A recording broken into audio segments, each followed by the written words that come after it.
Hola a todos. Comenzamos con nuestra clase respecto del tema del color, la percepción cromática humana, los espacios cromáticos y la manipulación de la luminancia y de la saturación. Bueno, nos podríamos preguntar cuál sería la razón de revisar estos conceptos en una materia de procesamiento de imágenes, cuando, bueno, el tema del color es algo que tenemos bastante naturalizado y salvo tal vez para aquellas personas que tienen algún tipo de percepción cromática diferente, como es el caso de los daltónicos, en general todas las personas tenemos un consenso respecto de lo que son los colores. Bueno, el tema tiene su complicación a partir de cosas que nosotros podríamos presentar que están en nuestra cultura popular, por decirlo de alguna manera. O sea, por un lado, sabemos que los dispositivos de reproducción que estamos utilizando cotidianamente, como son las pantallas, ¿no es cierto?, de monitores, celulares, etcétera, etcétera, en general utilizan un mecanismo para la reproducción de colores que se basa en el RGB. Lo llamamos espacio cromático RGB porque nos representamos que, bueno, que hay LEDs o emisores de luz de alguna manera que generan luz roja, luz verde y luz azul en forma independiente, y que finalmente el color de un píxel se determina por una especie de suma de los tres estímulos correspondientes. O sea, es como que el espacio RGB sería un espacio vectorial donde RG y B serían los vectores independientes de la base de ese espacio. Pero por otro lado, seguramente hemos escuchado hablar del experimento del prisma de Newton, que descompone la luz blanca que llega del Sol y se ven los 7 colores o se ve una gran cantidad de colores. Digamos, no todas las personas están de acuerdo en percibir 7, da la sensación de que hay un continuo ahí y que hay regiones donde nuestros nombres para colores se estabilizan en rojo, naranja, amarillo, etcétera, etcétera, pero hay regiones donde hay otros colores que están a mitad de camino entre esos y por ahí no tenemos un nombre muy específico, pero esos estímulos cromáticos los vemos y estamos todos de acuerdo que están ahí. Entonces la pregunta es, ¿cómo puede ser que el blanco es la suma de todos los colores posibles, pero con RGB solamente también puedo tener la suma de todos los colores posibles? Bueno, esto va a requerir una vuelta un poco grande. Vamos a ver primero de qué se trata el estímulo cromático y eso nos lleva a revisar un poco el concepto de electromagnetismo y luego vamos a tener que ver un poquitito de la anatomía del ojo humano y interpretar cómo es que el ojo humano es sensible a la radiación electromagnética. Entonces, bueno, en esta imagen colocamos acá una visualización, una representación utilizando algún tipo de mecanismo visual.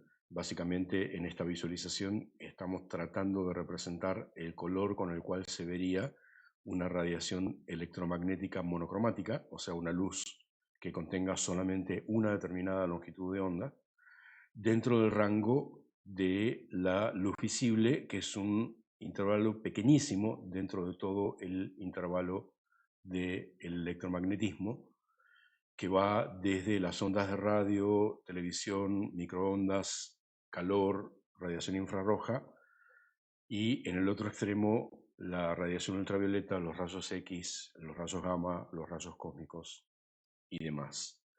Sí, básicamente este espectro está ordenado de alguna manera de acuerdo a dos posibilidades. En una de las posibilidades tenemos, tal cual está indicado acá, la longitud de onda en metros.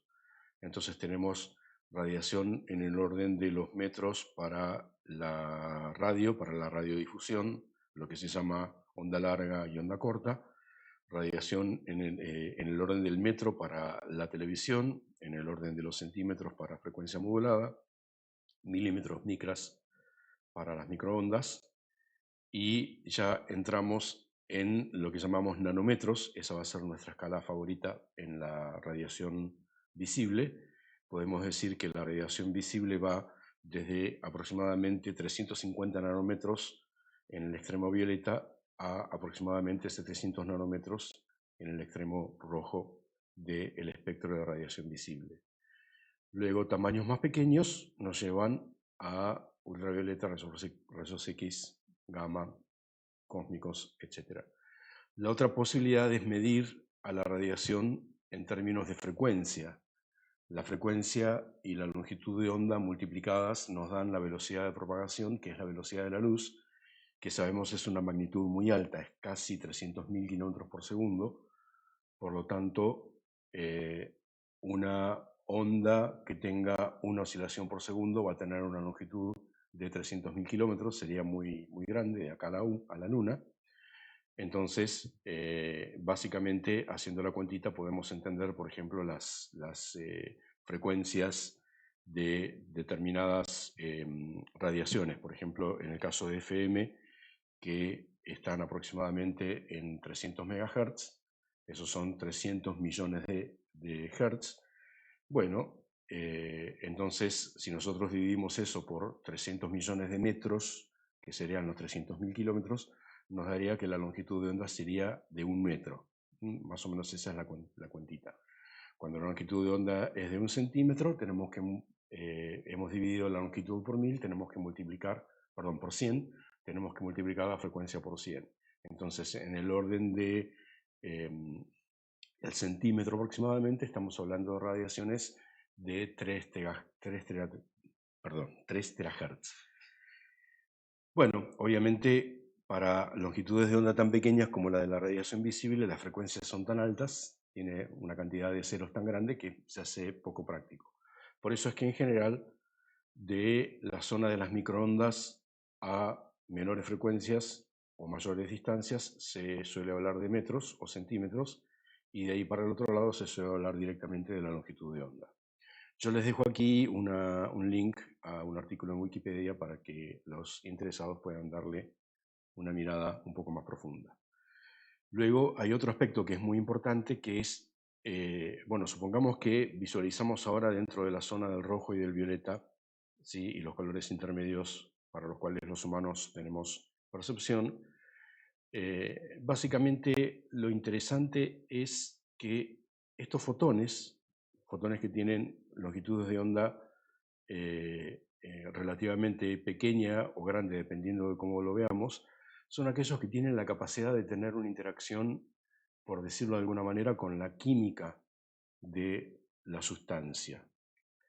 ¿Con esto qué es lo que quiero decir? Quiero decir que las longitudes de ondas mayores, por ejemplo la infrarroja, no altera o muy difícilmente altere la química, y si lo hace no lo hace por la interacción de los fotones, sino por el calor, y luego la temperatura es la que produce alteraciones químicas, sino que básicamente lo que hace es alterar la física de la materia, la calienta o la enfría. Y longitudes de onda mayores todavía prácticamente no hacen nada con la materia, es como que la atraviesan como si la materia no existiese, y la materia no percibe la existencia de esos fotones. O sea, un fotón que básicamente tiene 1 metro de longitud de onda atraviesa nuestro cuerpo y prácticamente no genera ningún tipo de interacción por la presencia de nuestro cuerpo, y nuestro cuerpo no detecta nada.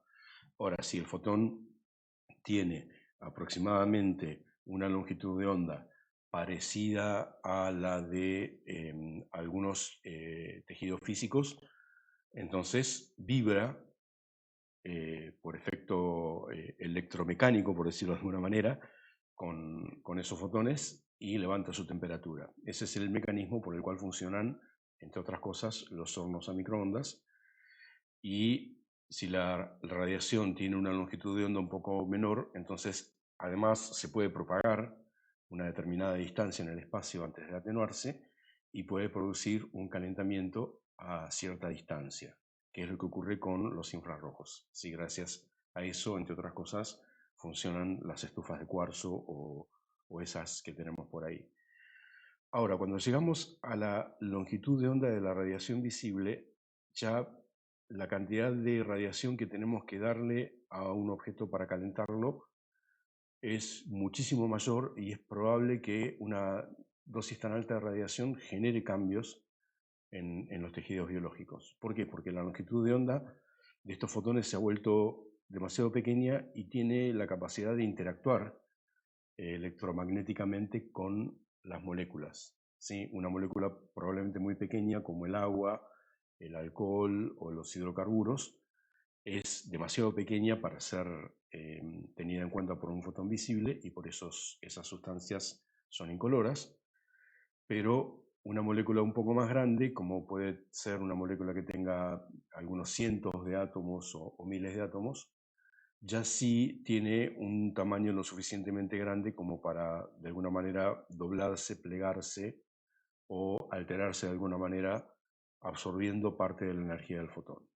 A esas moléculas se las denomina pigmentos y es, como vamos a ver, básicamente lo que hay en el ojo y que es lo que nos permite tener la sensación de luz y la sensación de color. Bueno, ya cuando la longitud de onda es menor, ya vemos que estamos en la región de la radiación ultravioleta, entonces ahí el fotón no solamente es más pequeño y puede interactuar con las moléculas, sino que también puede interactuar con los átomos y puede ionizar átomos, o sea, básicamente puede cambiarle, puede sacarle un fotón, es como que perdón, puede sacarle un electrón, es como que el fotón es tan pequeño que interactúa solamente con una órbita electrónica de un átomo, le quita un electrón y la molécula se transforma en otra cosa y bueno, se produce, si el tejido es biológico, se produce probablemente algún tipo de daño o algún tipo de complicación. Por eso es que la radiación ultravioleta es nociva para los organismos vivientes.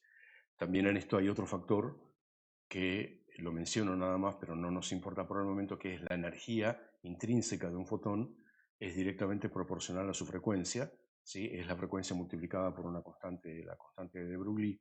Entonces, básicamente con esto lo que decimos es un fotón dentro de la región visible no tiene tanta energía como para ser potencialmente dañina, pero un fotón en la radiación ultravioleta, el fotón solito, tiene la suficiente energía y por lo tanto si le pega a una molécula de un organismo viviente, la puede dañar, la puede romper y eso puede generar una mutación genética, la erupción de un tejido canceroso, etcétera, etcétera.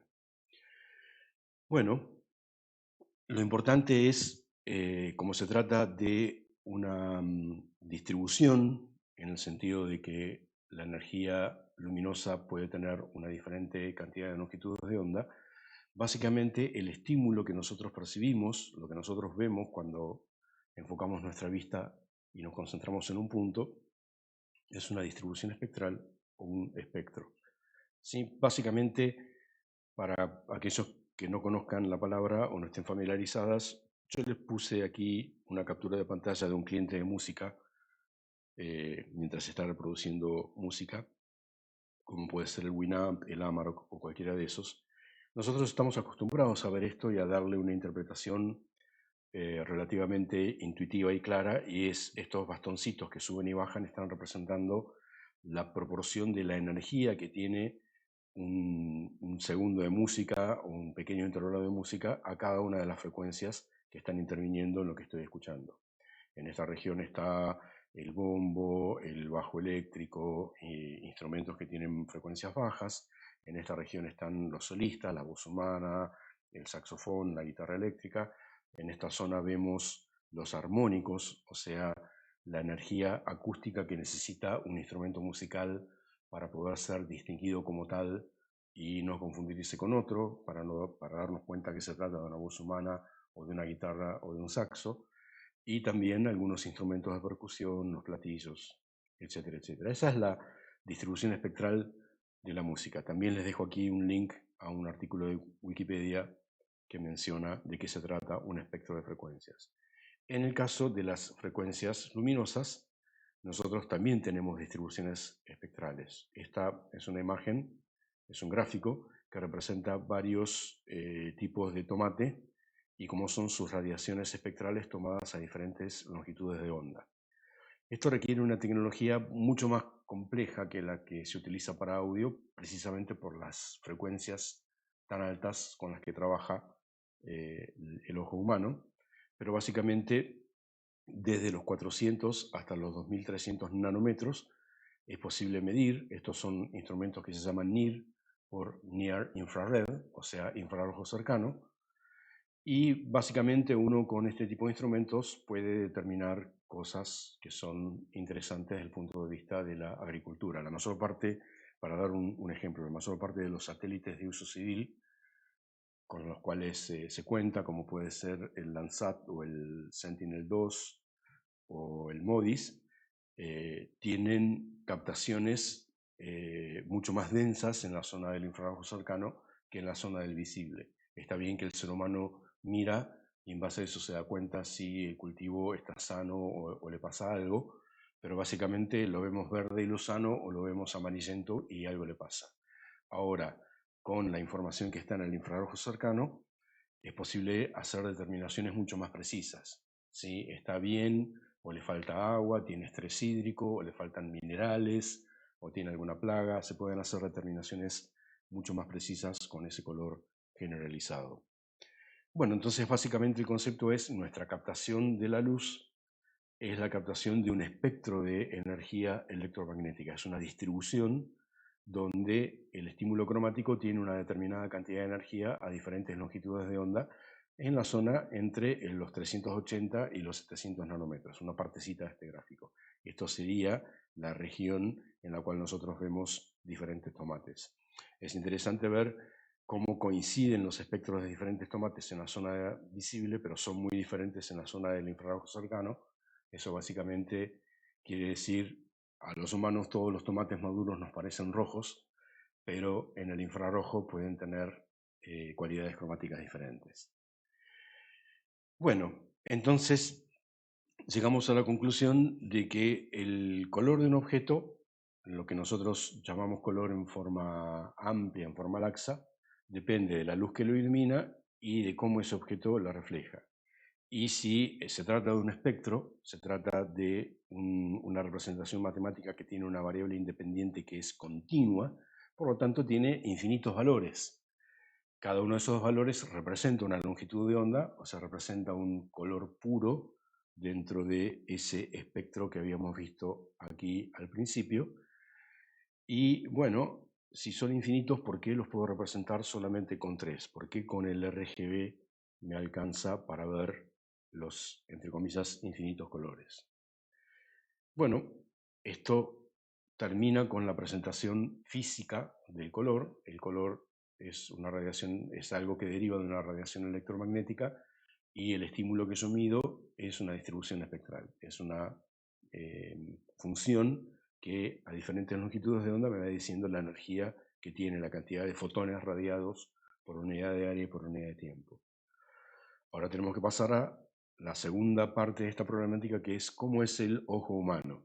Y el hecho concreto es el ojo humano tiene 3 tipos de receptores, en realidad 4, pero para la percepción del color tiene 3 tipos de receptores, cada uno centrado, o sea, cada uno con una sensibilidad englobada alrededor, respectivamente, del azul, verde y amarillo. Esos son los 3 receptores que tiene nuestro ojo, y la interacción del espectro con esos 3 receptores es lo que determina el, entre comillas, color que nosotros vemos. Ustedes se preguntarán, pero ¿por qué azul, verde y amarillo y no azul, verde y rojo, que sería el RGB que tiene nuestro espacio cromático? Bueno, esto también lo vamos a determinar en cuestión de minutos. De hecho, vamos a decir que vamos a hablar de los receptores que son los conos, como el receptor del azul, del verde y del rojo, aunque el receptor del rojo en realidad es un receptor del amarillo. Después va a quedar claro por qué somos capaces de ver el color rojo, aunque no tengamos un receptor específico para el rojo. Bueno, además de esos conos, que son los que están en condiciones de interactuar con la luz, con el espectro electromagnético en esa región, hay otras células fotosensibles que son los bastones, que son muchas más, son muchísimo más que los conos. Los bastones trabajan para el ojo cuando estamos en una situación de muy baja iluminación. Estamos en medio del campo a la noche, una noche nublada o de luna nueva, y solamente con la luz de las estrellas y el resplandor que llega del cielo tenemos que, entre comillas, ver y poder caminar sin llevarnos por delante un árbol o un alambrado. ¿Sí? Ahí están trabajando los bastones. Los bastones son unos órganos extraordinariamente complejos que tienen un efecto fotomultiplicador. Bueno, hay toda una serie de cuestiones en las cuales no nos vamos a meter, ¿sí? Esa es la que se denomina la visión escotópica. Cuando la iluminación es relativamente razonable, entonces entran a funcionar los conos y ahí la forma en la cual vemos se denomina visión fotópica. Y se combina la sensibilidad de los conos rojo, verde y azul en nuestra percepción de colores en cada píxel.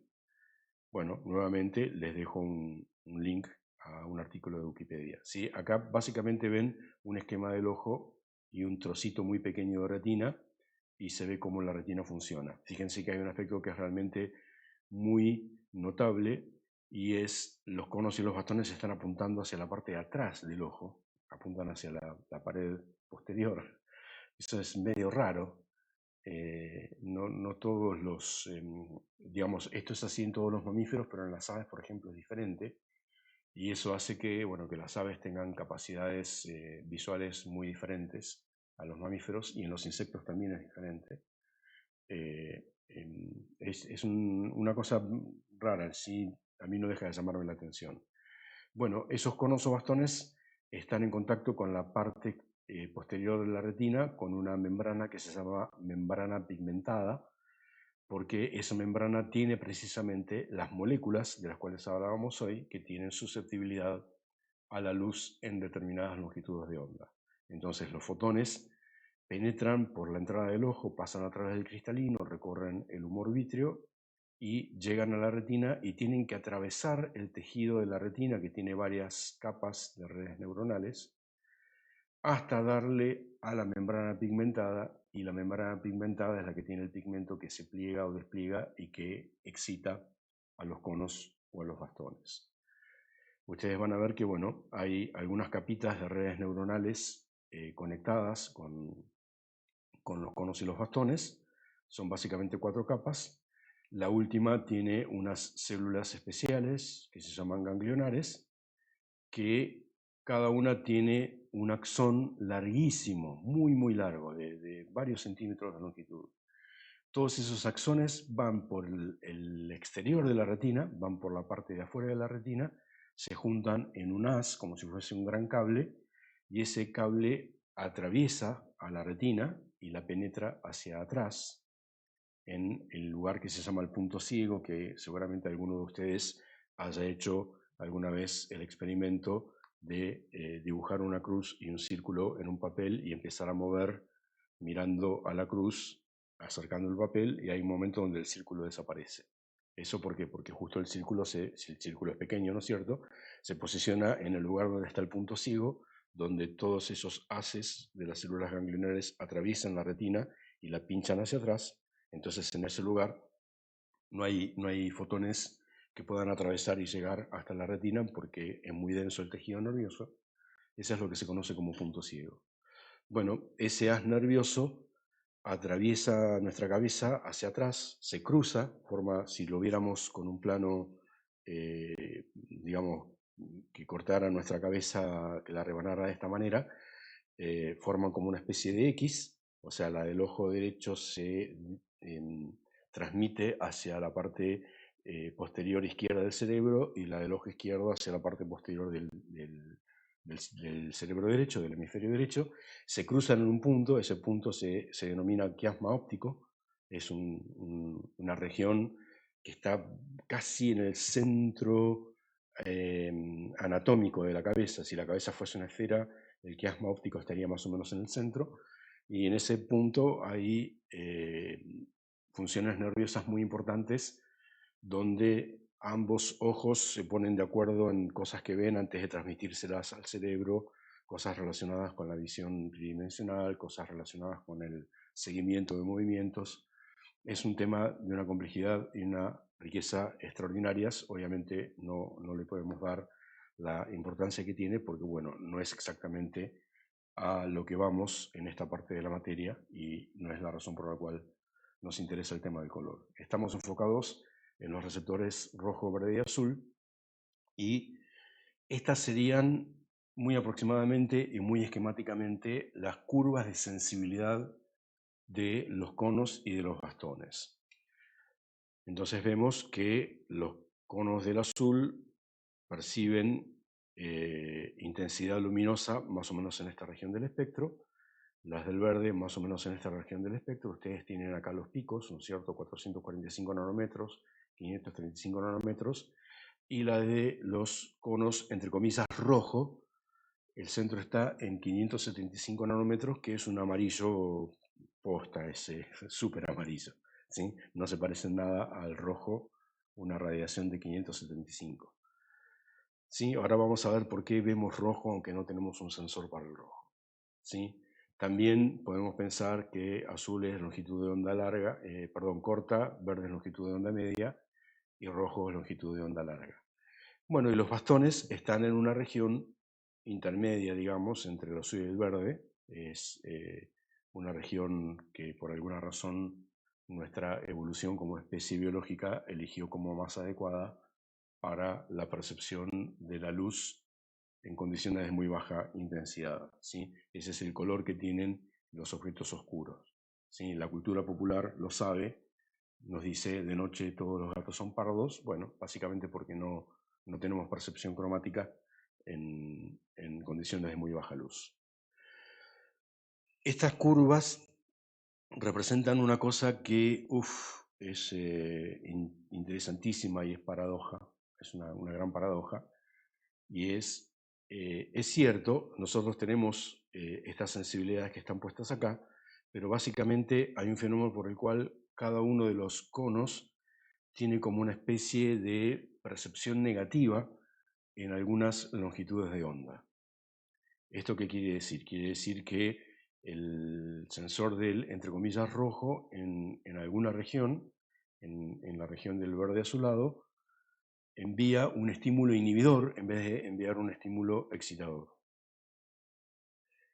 Este es un punto importantísimo, es un punto que requiere mucha atención, aunque no nos vamos a centrar mucho en esta cuestión en la materia, pero en una materia como puede ser, por ejemplo, visualización de datos, donde hacemos uso del color para representar información, hay que prestar atención a este tipo de cuestiones porque es algo que las pantallas no pueden emular.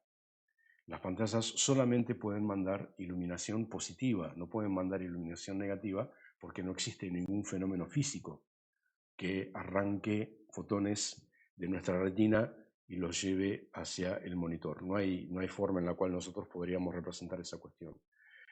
¿Por qué hay percepción negativa? Bueno, esto también es muy complejo y está relacionado con la anatomía y fisiología de las neuronas.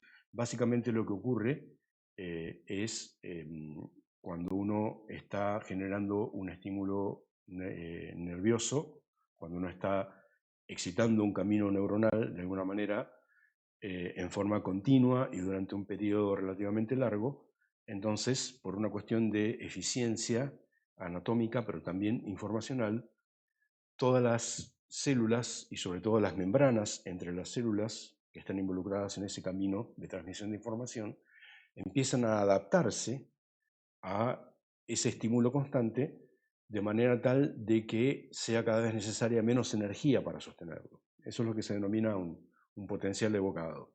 Entonces, nosotros estamos obligando a que circule uno durante un tiempo y eso a la transmisión entre las células involucra una determinada cantidad de iones que tienen que intercambiar entre ellos. Luego van pasando los segundos y las células o las membranas de las células empiezan a decir, che, esto es así todo el tiempo, entonces vamos a ponernos de acuerdo y si yo en vez de mandarte la misma cantidad de iones te mando la mitad, vos entendés que el estímulo sigue siendo el mismo. Y así hasta que llega un momento en el que sin ningún tipo de intercambio iónico, esto es increíble, pero es así, sin ningún tipo de intercambio iónico, las neuronas se ponen de acuerdo para transmitir un estímulo igual que al principio, sin consumir energía y sin requerir información. Esta es una cosa maravillosa, el sistema nervioso es una cosa increíble, o sea, básicamente lo que estamos diciendo es el sistema nervioso a nivel neuronal sabe cómo comprimir un mensaje para tener que consumir la menor cantidad posible de energía y requerir la menor cantidad de información. Ahora, ¿qué es lo que pasa cuando ese estímulo se interrumpe? Bueno, cuando ese estímulo se interrumpe, entonces es necesario generar un impulso negativo, contrario al que nosotros teníamos, para avisar, bueno, esto se cortó, esto dejó de ser como estaba. Entonces, si cero representaba, o sea, la transmisión de ningún ion representaba un determinado valor, ahora tengo que mandar el valor negativo para volver al mensaje a cero. Bueno, esa es la razón por la cual hay información negativa, y es realmente muy interesante que los tres conos del ojo se la reparten en diferentes partes del espectro, de manera tal de que ninguno esté siempre recibiendo información negativa en los tres al mismo tiempo, y de esa forma nunca se nos distorsiona la percepción cromática. Esto se puede aprovechar de una manera muy ingeniosa en grandes cantidades de ilusiones ópticas. Hay una que eventualmente, para aquellos que estén interesados, podríamos ver, que es, miramos una imagen en negativo y luego la miramos en positivo pero en blanco y negro, y vemos los colores aunque la imagen sea en blanco y negro. Esto parece magia, pero bueno, es la verdad. Bueno, finalmente podemos dar la pieza central de esta parte de la materia, que es lo que se conoce como metamerismo. Y básicamente el metamerismo es una relación de equivalencia, es la partición del espacio de todos los posibles estímulos cromáticos, o sea, todas las combinaciones de espectros que nuestros ojos pueden percibir, en aquellas que se corresponden a los tres conos de nuestra retina. Entonces, lo que ocurre con esta proyección, esta clase de equivalencia, esto después no lo voy a ahondar ahora, pero para aquellos que quieran profundizarlo, cuando tengamos una clase de consulta sincrónica, volvemos a este punto y damos alguna explicación matemática un poquitito más completa de el cómo y el por qué ocurre esto. Pero bueno, básicamente ese metamerismo, que como decimos es una proyección de todos los estímulos cromáticos posibles a un conjunto de estímulos cromáticos que serían los distinguidos de cada una de las clases, donde los distinguidos se caracterizan por ser la superposición de dos estímulos ideales. Uno de los estímulos ideales es la componente acromática, que es isotrópica, o sea, es una misma cantidad de energía a todas las longitudes de onda. Y la otra componente es la que se conoce como componente cromática, que es una determinada cantidad de energía impulsiva, o sea, es una función impulsiva, es una función que es cero en todo punto, excepto 1. Ese punto es lo que se conoce como la longitud de onda dominante, que no necesariamente es el lugar donde ocurre el máximo del estímulo luminoso. Por ejemplo, nosotros sabemos que en los monitores tenemos rojo, verde y azul, sin embargo, vemos amarillo. Yo te pongo un rectángulo amarillo y vos lo ves amarillo. En ese caso, el metámero equivalente de una determinada combinación de rojo, verde y azul genera una longitud de onda dominante que tiene su pico en la zona del amarillo. Bueno, es interesante porque nosotros tenemos, a partir del metámero equivalente, vamos a tener tres magnitudes que son básicamente las magnitudes, entre comillas, culturales, con las cuales describimos el color. Esto realmente es muy interesante porque se han hecho experimentos, o sea, de hecho, los primeros investigadores que trabajaron en este tema hicieron este primer experimento, que es, bueno, describime cómo ves un color usando las palabras que tengas, pero no utilices ninguna referencia a ningún objeto, o sea, no me digas color coral, o color durazno, o color café con leche, o color vino, ¿sí? Decime magnitudes abstractas, ¿sí? Lo veo brillante, lo veo oscuro, lo veo muy saturado, lo veo pastel, lo veo fluo, lo veo rojizo, lo veo verdoso, ¿sí? Dame ese tipo de palabras. Entonces esta gente agrupó las palabras que utilizaban los hablantes, que utilizamos los hablantes, para describir estímulos cromáticos, y llegó a la conclusión de que se podían agrupar en tres categorías. las categorías que determinan el brillo del estímulo cromático, si es oscuro o brillante, que nosotros vamos a denominar luminancia, las palabras que describían la pureza de ese color, ¿sí? Si el color era fluo, si era intenso, si era pastel o si era directamente un gris, a eso nosotros lo vamos a denominar saturación, y las palabras que determinaban su, entre comillas, color propiamente dicho, si era la gama de los rojos, si era la gama de los amarillos, de los anaranjados, los verdes, etcétera, etcétera.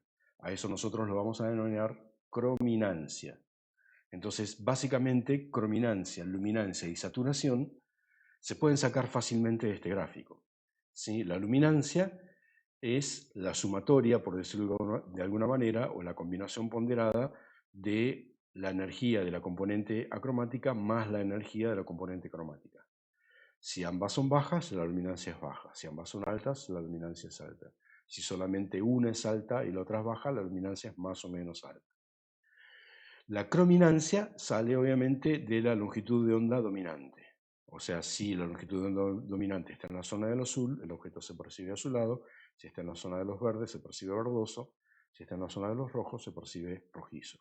Esto va a tener una excepción importantísima de la cual vamos a hablar en unos minutos. Y finalmente la saturación o la pureza es la relación entre la energía de ambas componentes.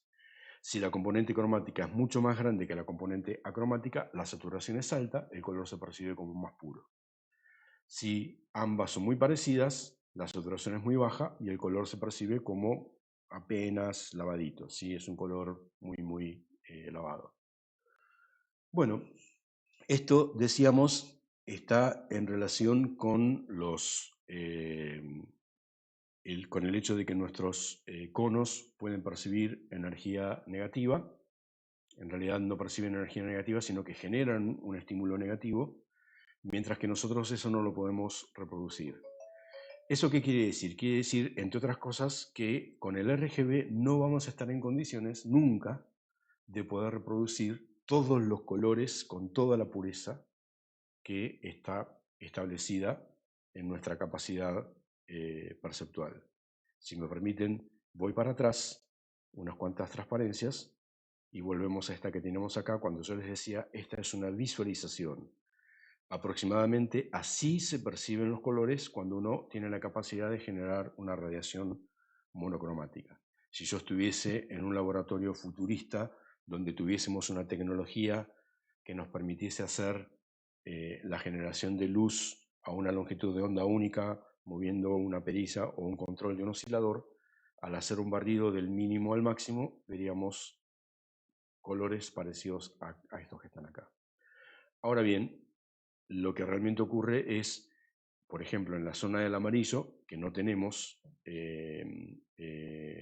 reproducción posible, porque tenemos reproducción en el rojo, en el verde y en el azul, en la zona del amarillo, el ojo va a percibir mucha energía en la zona del rojo, mucha energía en la zona del verde, pero no va a percibir luz amarilla pura, como percibiría si yo le doy luz amarilla pura. Entonces el ojo va a decir, bueno, sí, la longitud de onda dominante en el metámero equivalente, vuelvo a la transparencia correspondiente, la energía de onda dominante está en la zona del amarillo, pero hay una pequeña cantidad de energía acromática. O sea, el ojo se da cuenta que hay una sanata, se da cuenta que sí, está bien, lo que yo tendría que estar viendo sería amarillo porque hay mucho rojo y hay mucho verde y el amarillo está, entre comillas, en el medio. Es muy complejo el mapeo del espectro del estímulo luminoso a cómo éste se refleja en un metámero equivalente. Pero más o menos podemos decir que está en algún lugar en el medio de algo bimodal. Pero bueno, se da cuenta que en realidad no está viendo amarillo puro, sino que está viendo parte rojo, parte verde, y ahí dice, me estás queriendo sanatear, no te creo, y se ve un amarillo un poco menos saturado que el que realmente se podría percibir con el ojo humano. Hay una consecuencia flagrante de esto que estamos diciendo, y es algo que lo tenemos que decir con mucha claridad, y es siempre nuestra percepción cromática, que es la percepción del metámero equivalente, o sea, no vemos el espectro que llega a un punto dado de la retina, sino que el espectro que llega a un punto de la retina se traduce por su interacción con los conos, se traduce a un metámero equivalente. Entonces no vemos los colores como son, sino que vemos los metámeros de los colores. Y los metámeros tienen una única componente cromática. A veces no tienen ninguna cuando estamos percibiendo un color acromático, como puede ser un gris, por ejemplo. Un blanco blanquísimo, un gris, un negro negrísimo, no tienen componente cromática porque son colores que no tienen ningún tipo de saturación. Pero si estuviésemos viendo un color que tiene algo de saturación, ese color tendría una única componente cromática. No puede tener dos. O sea, si un objeto se nos aparece rojizo, va a ser rojizo, pero no puede ser rojizo y azulado o verdoso o amarillento al mismo tiempo. ¿Sí? No podemos percibir que un objeto tenga dos colores al mismo tiempo. Pueden haber materiales que tengan cosas muy extrañas, por ejemplo los materiales tornasolados, donde un mismo material genera un estímulo luminoso que llega a la retina y en diferentes puntos de la retina una región lo ve como rojo, otra región lo ve como azul, y eso encima cambia muy sutilmente cuando nuestra posición respecto del material cambia su geometría o cambia su iluminación. Entonces eso genera un efecto muy particular. Pero nunca estamos viendo un mismo píxel con dos colores al mismo tiempo. Comparemos esto con lo que pasa con nuestro oído. Nuestro oído espectralmente es mucho más rico que el ojo. El ojo geométricamente es mucho más rico que el oído. O sea, el ojo nos permite ver objetos cuadrados, redondos, darnos cuenta si es un embaldosado, si es, bueno, todo lo que nosotros sabemos. El oído muy difícilmente puede hacer una cosa como esa. Ni siquiera el oído de los murciélagos, que está mucho más desarrollado, es capaz de percibir la misma riqueza que es capaz de percibir un ojo. Sí, entonces, podríamos decir, el ojo es un sensor geométrico, el oído es un sensor espectral. Si el oído fuese espectralmente como es el ojo, como lo estamos diciendo, entonces pasaría una cuestión como la siguiente. O sea, nosotros imaginemos por un momento que tenemos un pianito acá, que tenemos un teclado. Entonces yo toco una tecla en la zona de los graves del teclado y escucho un sonido grave. Toco una tecla de la región de los agudos y escucho un sonido agudo. Toco una tecla en la zona del medio del teclado y escucho una nota en el medio. O sea, toco un do grave, un do en el medio y un do agudo por separado y los escucho perfectamente. Ahora, si yo toco al mismo tiempo un do grave y un do agudo, las dos al mismo tiempo, lo que termino escuchando es el do que está en el medio y ruido de fondo. ¿Sí? Eso sería lo que le ocurriría al oído si el oído tuviese esta cuestión metamérica que aparenta tener nuestro ojo. Bueno, dejamos acá, para que no se haga muy largo el video, ya llevamos 43 minutos, y en el próximo video seguimos con las filminas que siguen en nuestra clase.